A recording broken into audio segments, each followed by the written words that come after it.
বৈষম্য বিরোধী ছাত্র আন্দোলন মার্চ টু ঢাকা কর্মসূচির তারিখ পরিবর্তন করেছে। আগামীকাল মঙ্গলবারের পরিবর্তে আজ সোমবার এই কর্মসূচি পালনের ঘোষণা দিয়েছে তারা। এতে সারা দেশ থেকে আন্দোলনকারীদের ঢাকায় আসার আহ্বান জানানো হয়।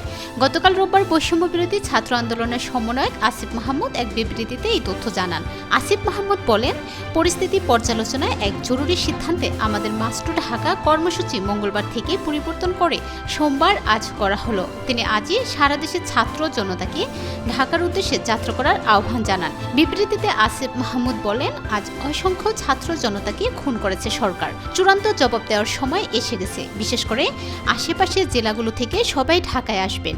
যারা পারবেন আজই ঢাকার উদ্দেশ্যে রওনা হয়ে যান। ঢাকায় এসে মুক্তিকামী ছাত্র জনতা রাজপথগুলোয় অবস্থান নেন। আসিফ মাহমুদ আরও বলেন, এই ছাত্র নাগরিক অবস্থানের চূড়ান্ত স্বাক্ষর রাখার সময় এসে গেছে। ইতিহাসের অংশ হতে ঢাকায় আসুন সবাই।